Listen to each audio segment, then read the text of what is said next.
Muy buenas tardes a todos ustedes. Saludos desde la Ciudad de México en este segundo episodio de Cultivando Salud en su primera temporada. Este es un espacio para ustedes para favorecer la educación médica continua de alto valor y obviamente pues que tengamos todas las herramientas para poder dar una atención más acertada y que sea en beneficio de nuestros pacientes.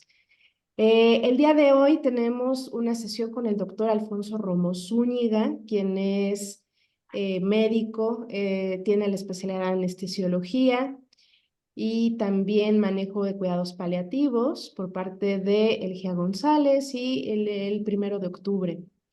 Y actualmente, pues él se encarga del área directiva de un hospital ahí en Tijuana, Baja California.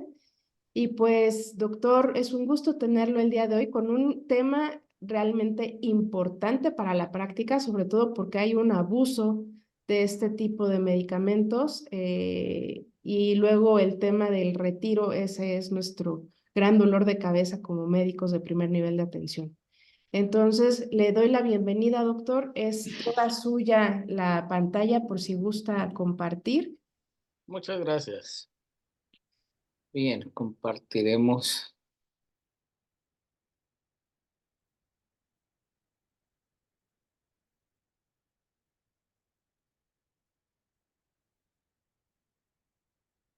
Muy bien.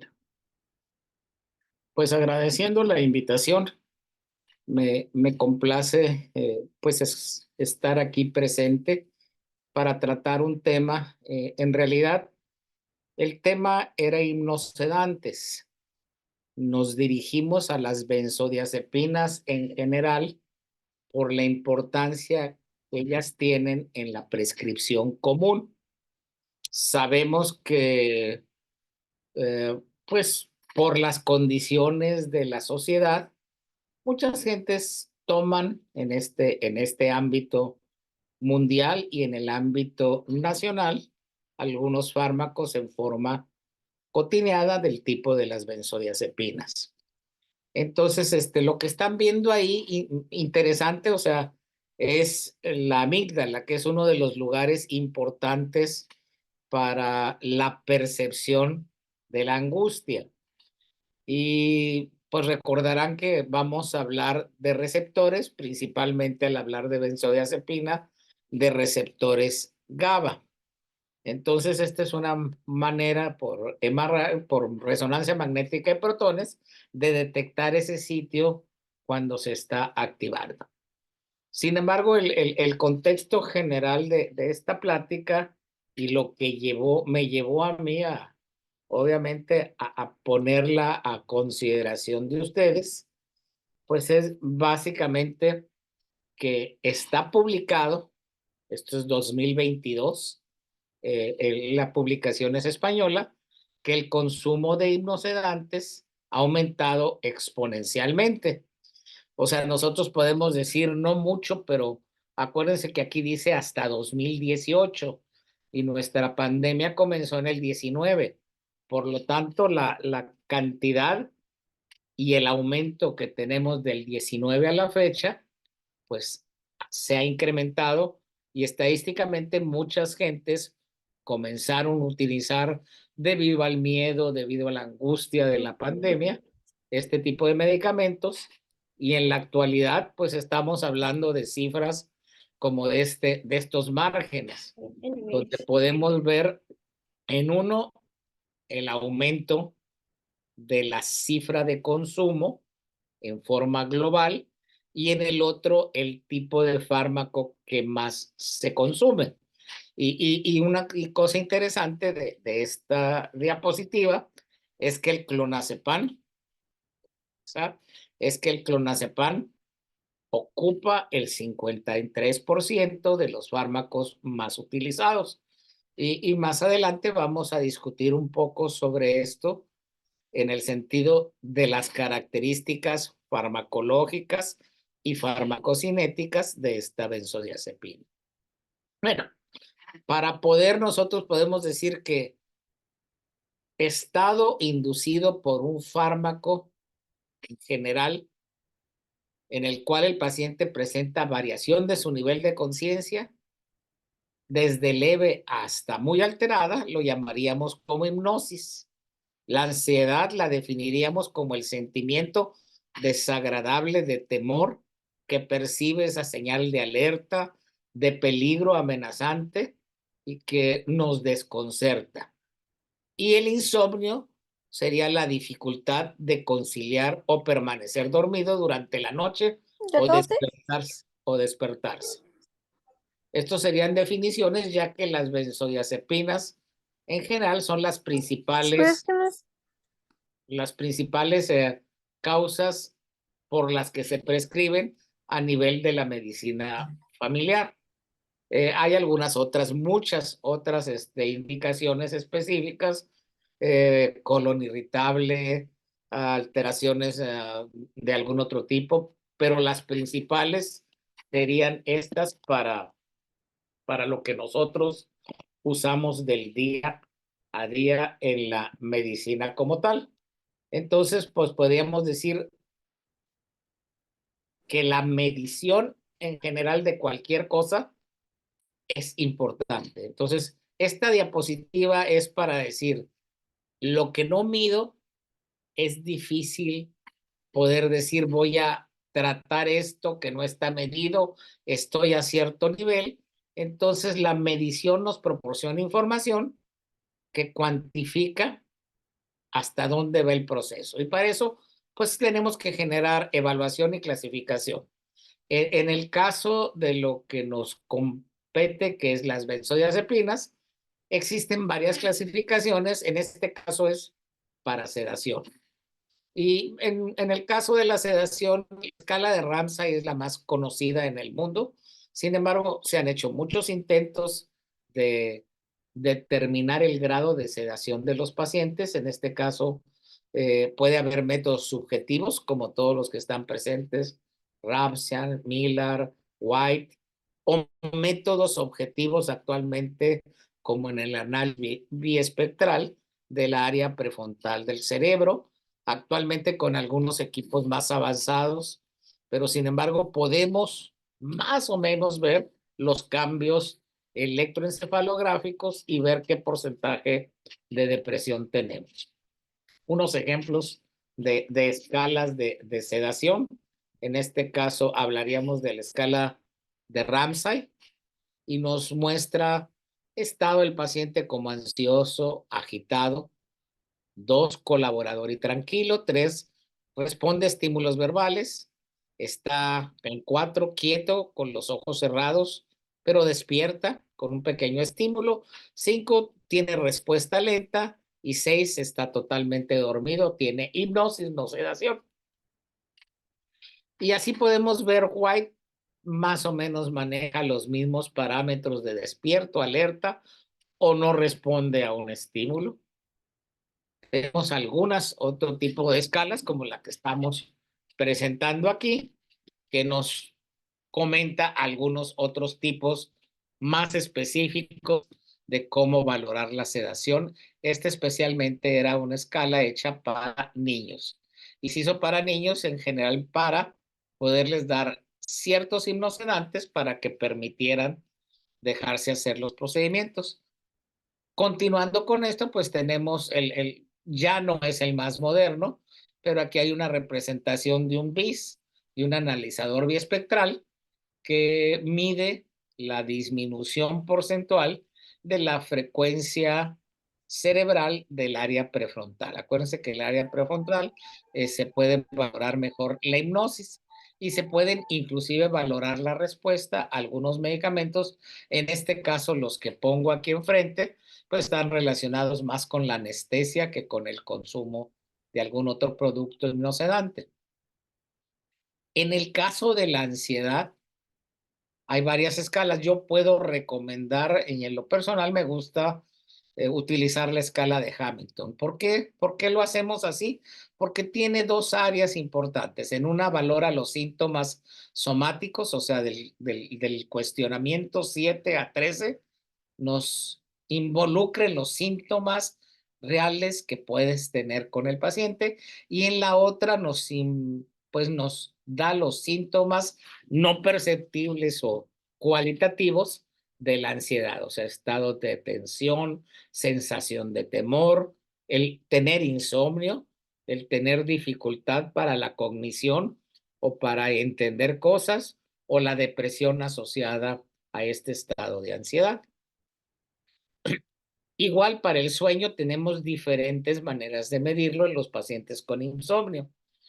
Podemos medir calidad, latencia del sueño en relación al tiempo que tarda uno en dormir, duración del sueño en horas, eficiencia del sueño según la percepción del paciente, alteraciones del sueño de acuerdo a las veces que despierte, etcétera. Miren, lo importante es que hagamos lo que hagamos para saber si los fármacos que vamos a utilizar para tratar estas patologías, nosotros tenemos que medirlas.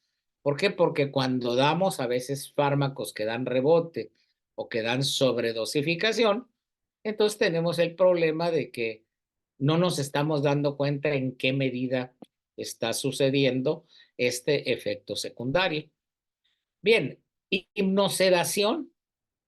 Existen, como pueden ver aquí, muchos fármacos, benzodiazepinas, inhibidores de la recaptura de serotonina, inhibidores mixtos, antipsicóticos, barbitúricos, drogas zetas, solpidem, agonistas alfa, con su sitio especial de acción que está en el núcleo cerúleus, los herbarios y algunos antihistamínicos. Sin embargo, como ustedes ven en esta gráfica, los pacientes que tienen alteraciones del sueño, alteraciones del ánimo, principalmente se deberían de tratar con terapia psicológica o con psicoterapia, con higiene de los diferentes procesos, y esto hablo más del sueño, y solo podríamos ver que un 22%, cuando mucho, requeriría farmacoterapia. En el caso especial del día de hoy, de esta invitación, me voy a centrar más en hablar de benzodiazepinas. Y recordemos, en general, cuando hablamos de benzodiazepinas, nosotros sabemos que son fármacos que a partir de 1960 han demostrado una eficiencia terapéutica comparado con los anteriores. Ahorita hablo un poquito de las anteriores, pero deben de tener un rango terapéutico en dosis y tiempo. Y segundo, se deben utilizar de acuerdo a las nuevas guías en tiempo limitado. Me van a preguntar cuánto es ese tiempo limitado. Pues en general se estima de no más de 14 semanas. Entonces, si nosotros tenemos pacientes o identificamos pacientes con uso prolongado, tendremos que concientizarlos y decirles pues que tienen una adicción probable a ese fármaco y hay que tratar de cambiarlo por algún otro tratamiento, ya sea psiquiátrico, psicológico o higiénico, ayudado con otro tipo de fármacos que pueden ayudar sin generar la adicción a ello.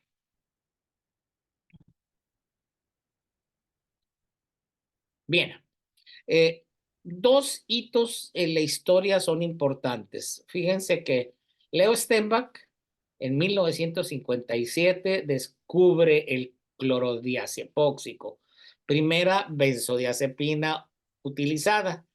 Sin embargo, en 1864 ya se sabía del ácido barbitúrico y se desarrollaron los barbitúricos. Sin embargo, no tenían los mismos índices de seguridad terapéutica, dosis y dosis letal que las benzodiazepinas. Las benzodiazepinas, su dosis letal es muy alta y su seguridad terapéutica a diferentes dosis es pues muchísimo mejor. Entonces fue un hito. Si ustedes pueden ver en esta diapositiva, realmente los fármacos que están ahí abajo, que son los icónicos, vienen desde los 800. Estamos hablando de una mezcla como azúcar que se llama Sirlop Rami, que se usaba para los estados de ansiolisis, hipnosis como sedante, no como antiepiléptico, porque esas son las principales utilidades de los benzodiazepínicos. Hablando un poquito, este fármaco era una sustancia bromada. En la actualidad, el único bromato que nos queda, pues, es el bromuro de litio, que efectivamente se usa, pues, en lo que llamamos estados maníaco-depresivos, con muy buena acción, pero sin embargo tóxico. Este era un fármaco que podía causar sedación, pero que fácilmente intoxicaba a los pacientes. Vienen los derivados de la manolilurea, el veronal del ácido barbitúrico, y estos fármacos eran muy eficientes en hipnosis y ansiolisis, pero también eran tóxicos y deprimían al paciente, especialmente la ventilación, causando accidentes. En 1957 aparecen las primeras benzodiazepinas. En el caso de este Librium, fue el nombre común que se le dio a la primera benzodiazepina, y como su eficacia terapéutica fue muy resonada, pues comenzaron a aparecer y a manejar esta estructura que podemos ver aquí, la azepina benzodí, modificando los radicales que están viendo del 1 al 7 en los diferentes benzodiazepinas que actualmente conocemos y manejamos. Esta gráfica la quiero mencionar solo para que veamos que las benzodiazepinas, dependiendo de varias condiciones, tienen una vía metabólica que lleva a la conjugación hepática. Sin embargo, dependiendo de su primer metabolismo o segundo paso hepático, ustedes podrán observar que el diazepam tiene dos metabolitos activos que tienen y obviamente tienen que pasar a través de estos metabolitos con sus vidas medias de eliminación, todos ellos. Entonces, de preferencia, conociendo estos, pues podemos decir que si usamos oxazepam, solo va a haber un paso metabólico y no vamos a tener metabolitos secundarios. Si utilizamos aprazolam, solo vamos a tener un metabolito, y como tiene esa pequeña estrellita, según Katzum, no tiene efecto depresor de los receptores GABA. Entonces es importante recordar la mayoría de las benzodiazepinas, el 92%, tienen conjugación hepática y eliminación urinaria. Más o menos mismo contexto del otro, todos llegan a la conjugación. Aquí agregué algunas cosas sobre donde el lorazepam es un buen fármaco que tiene una vida media de 12 horas. El aprazolam igual, una vida media de 12 horas. Y el midazolam, que es el que actualmente, pues ya no lo tenemos por vía oral, solo por vía en ámpula, el ámpula de 5 y de 15 miligramos, pero en condiciones de buena práctica se ha podido utilizar especialmente para sedación. Se puede tomar la ampolleta como si fuera una tabletita con un poco de agua y van a obtener los efectos que obtenían con el midazolam por vía oral, que desapareció en este país. Siguiente punto. El siguiente punto es bien importante para mí. Si ustedes se dan cuenta, aquí están las dosis pico máximas en este pequeño, donde tengo el señalador, en este pequeño carril, y si quiero ponerlo, lo pondríamos,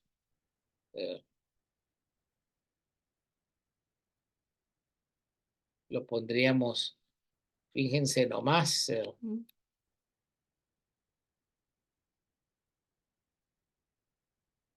no me quiere pintar, pero bueno, aquí estamos hablando de que este fármaco tiene una dosis pico a la 2.3 horas y su vida media es de 1.5 a 3 horas.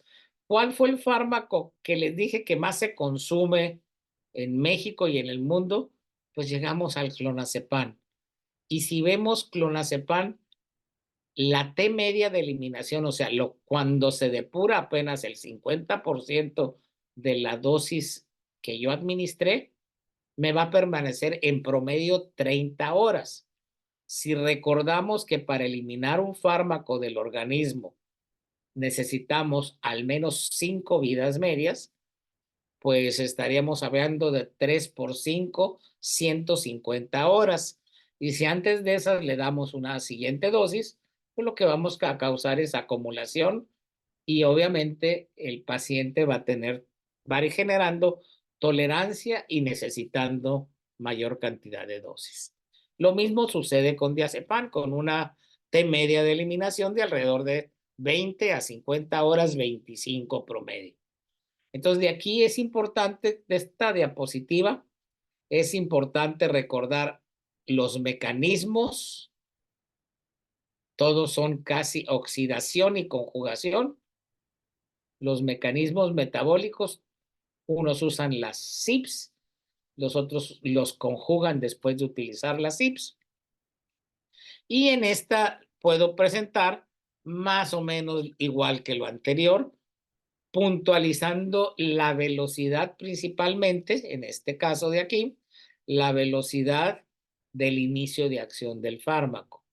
Y si ustedes se dan cuenta, hay fármacos, la mayoría de las benzodiazepinas van a actuar rápidamente. En menos de una hora van a tener ese pico de acción, incluyendo las drogas Z. ¿Qué otra cosa importa? Diferentes benzodiazepínicas. Si esto que vemos, este pequeño cuadro que se llamaría ventana terapéutica o rango terapéutico, si ustedes se dan cuenta y ven al midazolam, decae en forma continua en los siguientes 120 minutos, saliendo aproximadamente a los 70 minutos de la ventana terapéutica de él. No así otros fármacos.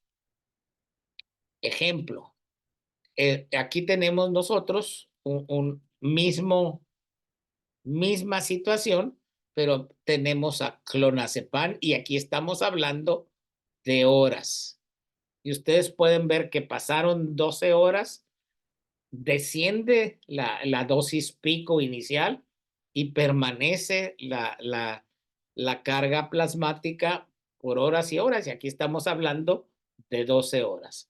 Del otro lado tenemos el perfil del lorazepam, que cae muy rápido a dosis bajas y se mantiene por alrededor de 3 horas y después de estas 3 horas comienza a tener un decremento plasmático. Entonces, es importante cuando prescribamos la benzodiazepina también saber cómo se comporta dentro de esa ventana terapéutica. ¿Dónde actúan las benzodiazepinas? Bueno, en los receptores GABA.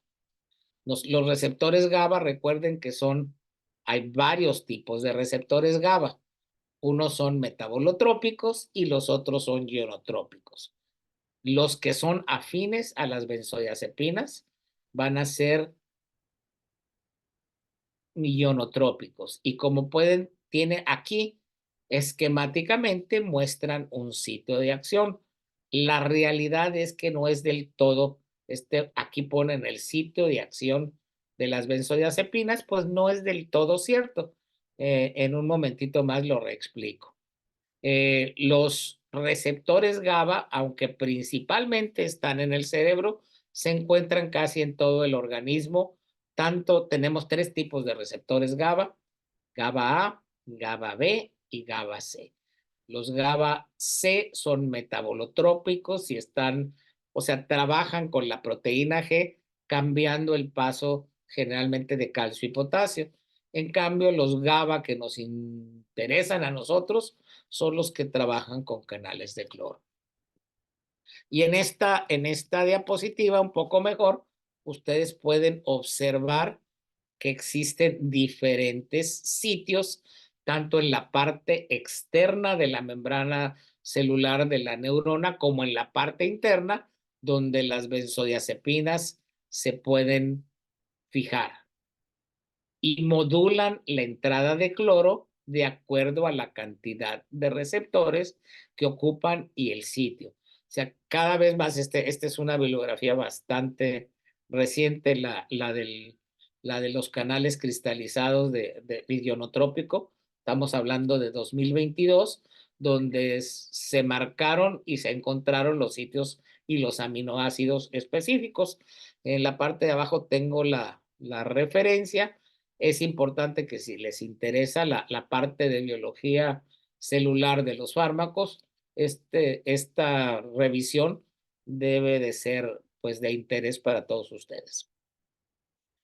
En esta se trabajó sobre y se pueden ver las diferentes cadenas proteicas, o sea, la alcélices alfa, con los sitios alrededor de aquí preferible de inserción de los fármacos o de los diferentes fármacos que actúan sobre los canales GABA tipo A. Y pueden ustedes ver aquí que dice el fenobarbital y tiene su sitio específico. Podemos ver el etomidato y el propofol, que son anestésicos, su sitio específico. Podemos ver las benzodiazepinas más acá abajo. Aquí otra interfase del etomidato. Entonces, ¿qué quiere decir esto? Que los receptores GABA-A, les digo los facilitos, quieren a muchos fármacos para causar ese efecto que se llama inhibitorio. Entonces, es importante recordar que las benzodiazepinas van a competir con algunos fármacos que se presentan aquí y otros no, algunos iones que prefiere o que les gusta este receptor en especial. Y como pueden ver ustedes aquí de una forma menos gráfica, pues el ácido barbitúrico, los esteroides, el GABA, el zinc, todos estos son fármacos que van a modular el paso del cloro, los anticonvulsivantes, pues obviamente la pregabalina y todos los gabapentinoides también van a actuar sobre este receptor. Sin embargo, muchos de ellos, especialmente los gabapentinoides, actúan sobre el receptor, pero no generan el efecto de las benzodiazepinas, que es la adicción al fármaco. Sitios donde están los receptores GABA, pues ahí se los puedo enseñar. Hipotálamo, cerebro, cerebro medio, campo, amígdala, puente, médula oblongada y toda la médula espinal. Importante, cuando pensemos en dosificar benzodiazepinas, los efectos van escalonados y recuerden que van así. Entre el 20 y 30% de los receptores ocupados por las cantidades molares del fármaco, vamos a tener efecto ansiolítico. Entonces, cuando queremos causar ansiolitis, las dosis de esa ventana terapéutica, o si quieren decir dosis de carga y dosis de mantenimiento, deben de ser más pequeñas. Si quiero convulsiones, deben de ser anticonvulsivos entre 25 y 30%. Y esto sucede que muy frecuentemente tenemos un cuadro, vamos, a un paciente con epilepsia que se sale y llega con crisis convulsiva y le zampamos a veces 20 miligramos de diazepam, cuando no debe responder con mucho menor dosis. Sedación ligera de 20 a 50 receptores, olvido o amnesia 40 a 50, sedación profunda con el 70 e hipnosis completa o anestesia, por decir así, aunque no son analgésicos, del 60 a 90, o sea, se necesitan dosis más grandes. Con el siguiente podemos hablar, y lo que más me interesa de esta, que la eliminación de algunas benzodiazepinas pueden ser por vía conjugada o por vía fecal, a través de bilis. Ejemplo, el clorazepato no sale tanto por orina o tiene menos porcentaje de depuración urinaria y sí tiene depuración a través del intestino.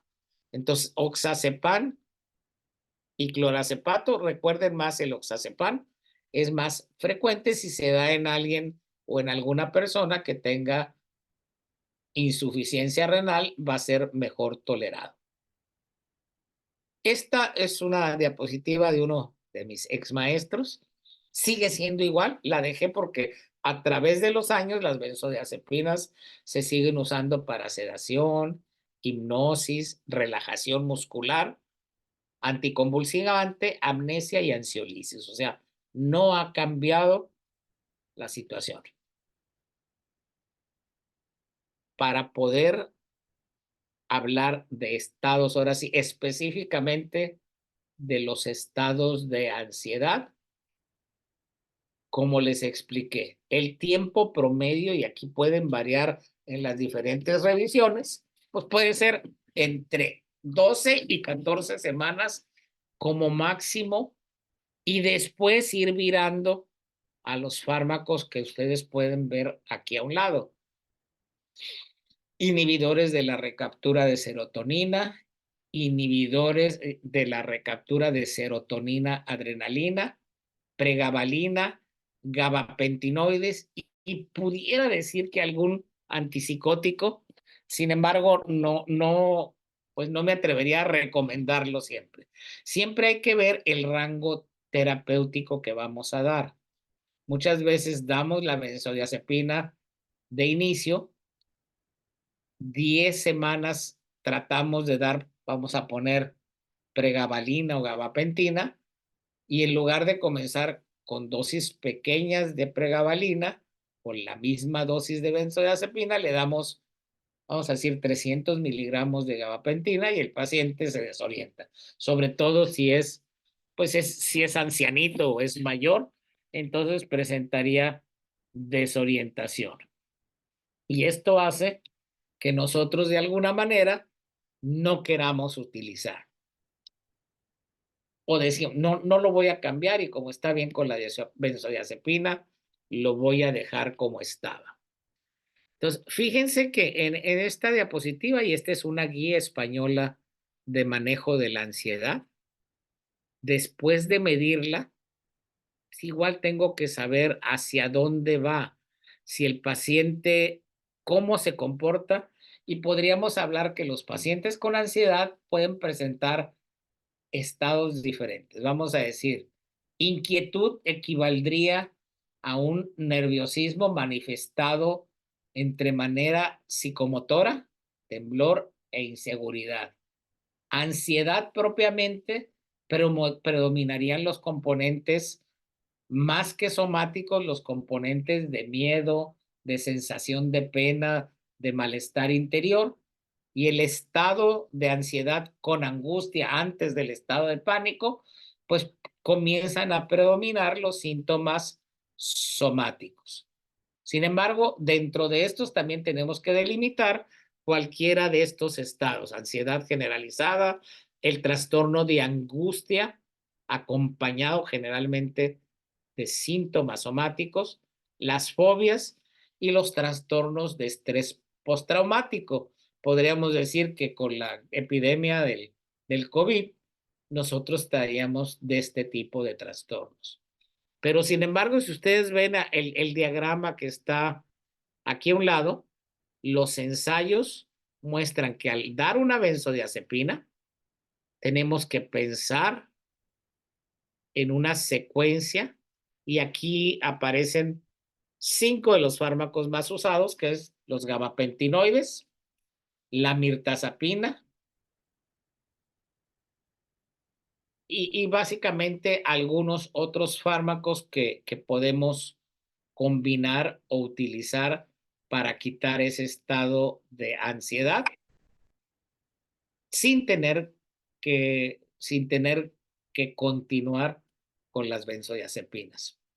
Este cuadro nos dicen que las benzodiazepinas, cuando no las dosificamos bien, pues van a alterar nuestra función motora y tienden a disminuir nuestra capacidad ¿sí?, de generar dependencia. O sea, los fármacos fácilmente generan dependencia y si los dejamos de tomar imperceptiblemente, vamos a tener algún síntoma de abstinencia. Entonces, el retiro del fármaco cuando lo damos para insomnio generalmente rebota con insomnio.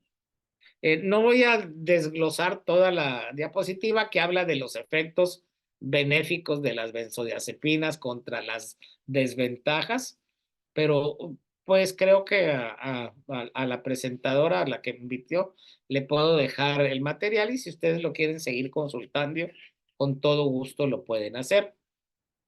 En relación, fíjense, este trabajo que aunque no es muy nuevo, estamos hablando, es maravilloso, nos habla específicamente de los usos específicos de las benzodiazepinas y nos dice que el diazepam es excelente hipnótico, es excelente anticonvulsivante y tal vez de los que hay es el mejor miorrelajante en caso de que esa sea su necesidad. Pero sin embargo, lo que más usamos, trastorno de pánico y sedación, los que tienen mejor perfil son aprazolam, lorazepam y el triazolam. Ahí les puse asociados a alguno de los ejemplos comunes de los fármacos que van a encontrar en este país. Desgraciadamente también, no desgraciadamente, sino México obviamente no tiene todas las benzodiazepinas que hay en la farmacopea, o sea, manejamos las que más se acoplan y obviamente las que autoriza COFEPRIS. En relación al insomnio, pues es un problema muy común en nuestra población. Los que viven en el Distrito Federal creo que un poco más. Pero antes de pensar en dar fármacos, tendremos que pensar en educación para la salud, en medidas de higiene de sueño. Y aquí hablo de en ocasiones, cerrar la ventana en la noche, no dormir con luz, no tener ruidos cercanos, etcétera. Buscar la manera de hacer una excelente higiene de sueño. Consejos para el paciente en relación a su higiene personal, a no comer demasiado en la noche, a no pensar en cosas del trabajo, o sea, hay gente que les da psicoterapia de meditación, etcétera. Y por último, el tratamiento psicofarmacológico. Eh, en este caso, pues puedo decir que tenemos que identificar por lo menos tres cosas.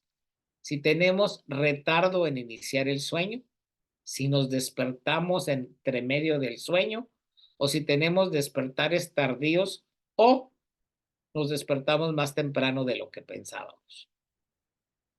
Después, ustedes tienen que analizar en sus pacientes, pues, su personalidad, los factores ambientales donde viven, los genéticos, como género femenino es más frecuente, o el paciente geriátrico, y las modificaciones de la higiene personal del sueño.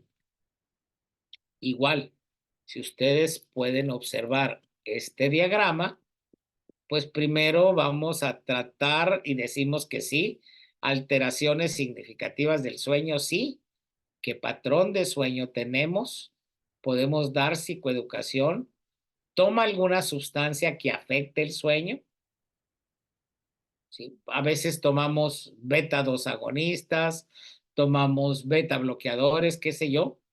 Entonces hay que ver todas estas sustancias que puedan afectar el trastorno del sueño como medicaciones y cambiarlas si se puede en horario. Y solo como última medida, pues después de esto utilizar benzodiazepinas, drogas Z o antidepresivos. En relación de los antidepresivos, les podría comentar, aquí hay algunos. Comentario general en lo personal, dopexamina tiene buenas publicaciones en relación a esto y muestra una restauración del sueño, aumentando los niveles de melatonina, y el único problema es que si lo dejan de tomar, si tiene rebote, o sea, algo de adicción puede causar. En el caso de la trazodona, que en este caso es un antidepresivo, inhibidor de la recaptura de serotonina, tiene muy buen perfil tanto para los trastornos del sueño como para la ansiedad. Sin embargo, pues tiene publicado efectos como aumento de peso y náuseas y vértigo. Y por último, de los que les puedo comentar, creo que el que yo creo que tiene mejor perfil sería la mirtazapina, que es un ansiolítico del tipo de los antidepresivos de acción dual. O sea, inhibe la recaptura de serotonina y la recaptura de, No, de, está en la montaña. de norepinefrina, y funciona bastante bien, con el único que es, pues, que le tenemos que comentar al paciente la posibilidad de que aumente de peso. Tiene pocos efectos secundarios de los otros publicados para los antidepresivos, pero sí tiene buenas publicaciones sobre aumento de peso. Esto nada más es para recordarle que las benzodiazepinas se pueden utilizar en las convulsiones. Son fármacos ideales para las convulsiones. El mejor fármaco sería el midazolam. Aquí están todos los fármacos más comunes que nos van a dar efectos de aumento de las concentraciones o disminución de las concentraciones de benzodiazepinas. Y si ustedes se dan cuenta, si un paciente tiene más de 50 años, ya está llegando a la edad geriátrica, pues muchos toman ketoconazol, omeprazol, betabloqueadores, las mujeres anticonceptivos, en el caso de que aumentan la concentración, y los que disminuyen, pues antiácidos, recomendación 2 horas antes de tomar una benzodiazepina, no hay que tomar antiácidos, carbamazepina, levodopa, cafeína y tabaco. Pues costumbres de la cafeína, creo que la mitad de los mexicanos las tenemos. Y los que aumentan los efectos depresores, pues obviamente la asociación con antidepresivos, neurolépticos, anticonvulsivantes, histamínicos, opiáceos. Pero no hay que dejarlo, hay que recordar, y en la historia clínica, cuando queramos manejar benzodiazepinas y retirarlas, pues tenemos que tener esto en consideración. No voy a entrenar, es misma diapositiva con otra publicación, más o menos con la misma conclusión de la anterior. Las principales contraindicaciones de las benzodiazepinas: el paciente con insuficiencia respiratoria crónica lo debemos manejar con mucho cuidado. El paciente con insuficiencia renal grave, por ser la vía primaria de elección, y el paciente con insuficiencia hepática grave. Recuerden que la lactancia, todas las benzodiazepinas pasan la barrera hematoencefálica fácilmente. Las relativas, pues los pacientes que tienen miastenia gravis, los que tienen glaucoma, recuerden, los prostáticos que hacen retención urinaria, los que son alcohólicos o son toxicómanos, y las pacientes gestantes por la misma razón. Solo presento un cuadro, pero podemos en este parte poner algún otro de los fármacos que mencionamos. Un inhibidor de la recaptura de serotonina, podemos poner algún fármaco antipsicótico, podemos poner algún otro gabapentinoide, pero fíjense que la salida de las benzodiazepinas debe de llevar al menos 6 semanas. Y esto debe ser, cada paciente responde a la impregnación de un fármaco. Supongamos que ustedes van a usar un antidepresivo, pues nos tenemos que ir poquito más alejado, porque el efecto pico del antidepresivo va a ser entre 4 y 6 semanas.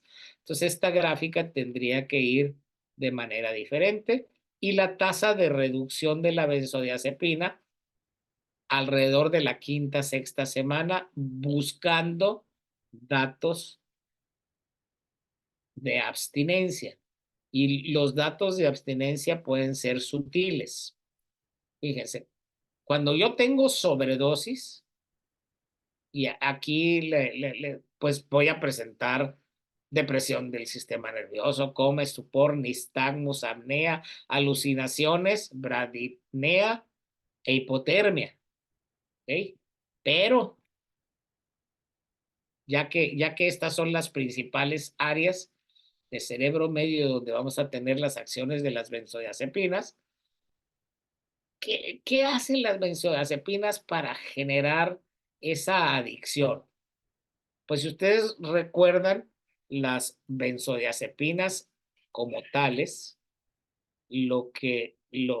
su función principal, por decir así, es disminuir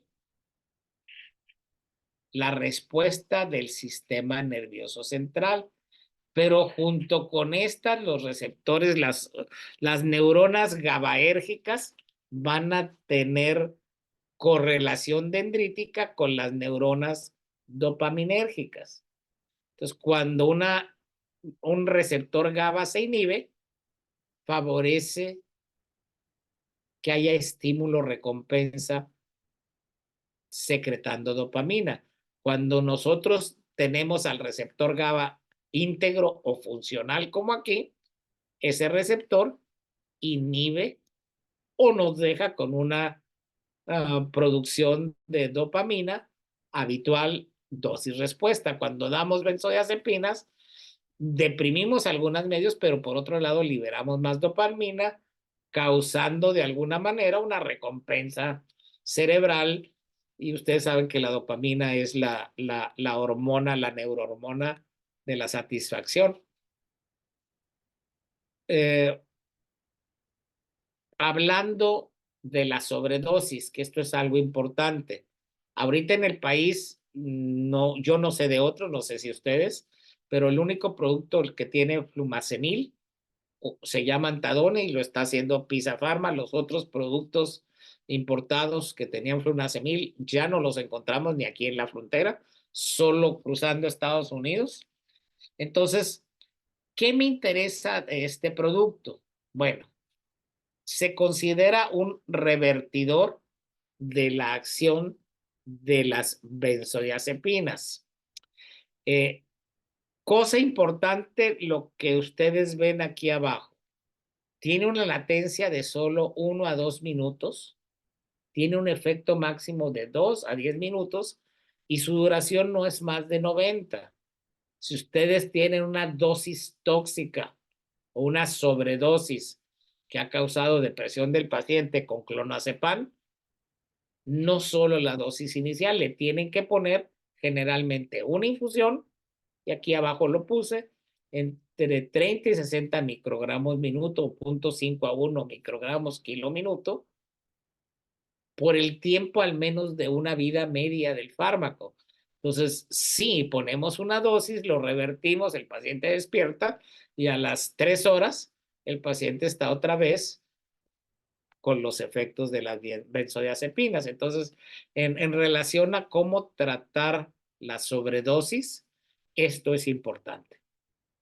Los efectos de abstinencia pueden ser muy leves y ustedes me van a decir que el paciente vuelva a estar con ansiedad, que el paciente presente un ataque de pánico, que el paciente, aparte de eso, sienta dolor de cabeza, se sienta débil. Son cosas que a lo mejor ya tenía y que no lo identificamos, que tenga palpitaciones como un síndrome de abstinencia. Los pacientes pueden presentar alteración a la luz, pueden presentar despersonalización y solo cuando la abstinencia es severa, pues ya tenemos el cuadro clásico que hemos visto con otros fármacos de convulsiones, delirio, etc. Para la abstinencia también debemos saber para qué estábamos utilizando las benzodiazepinas. Si yo utilizaba benzodiazepinas para ansiedad, la pregabalina, o sea, la quetiapina serían los fármacos de inicio, por los que voy a cambiar, con los que voy a trabajar. Si tengo tratamiento con Ibsonio, pues la mirtazapina, la hidroxicina o la trazodona.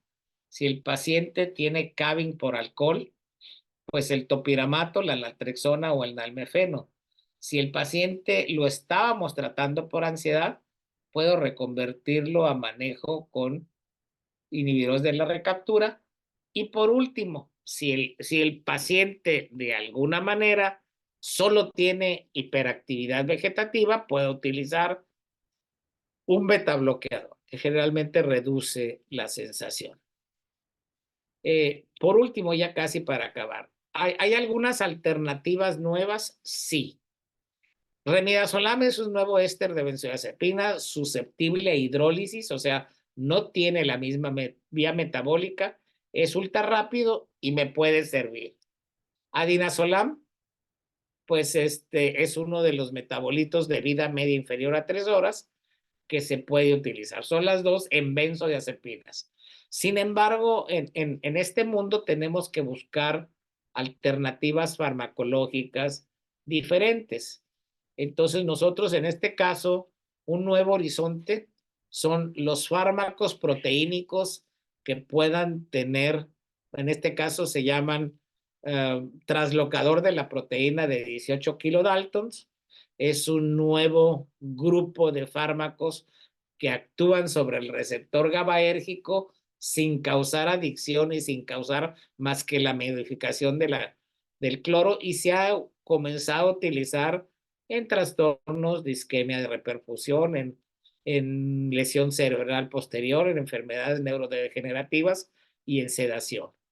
Y el otro fármaco interesante, la otra línea de fármacos que está expresado, de hecho, en la guía más que todo de insomnio de la europea, es el Darixoexant.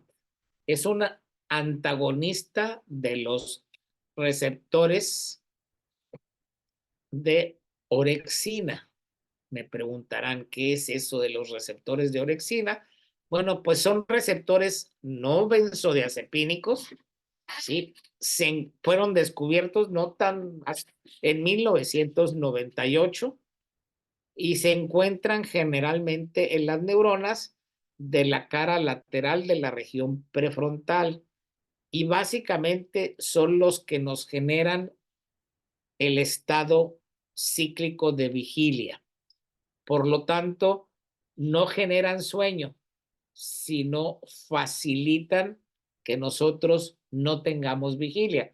Estos están para aprendernos. Entonces, al no tener tan estimulado estos receptores que nos favorecen la vigilia, o sea, el estado de despierto, predominan los otros fármacos o los otros neurofármacos y facilita la acción del sueño. De hecho, ya hay bastante escrito. Si quieren ustedes accesar el internet, vean sobre el mecanismo y la acción de este fármaco. Ahorita está autorizado ya en Estados Unidos por la FDA, y en Europa ya se encuentra utilizando. Su mecanismo es diferente, actúa sobre un receptor de proteína G, modificando obviamente el calcio y el potasio de las neuronas donde se encuentran estos receptores. Y creo que con esto, o sea, podríamos hablar un poco más de trastornos del sueño y de CIRS, o sea, de receptores de captura de serotonina, pero le dije a Yolanda que para no fastidiar mucho, lo podríamos hacer en otra sesión si es que desean invitar. Pues yo les agradezco mucho y si tienen preguntas, con todo gusto.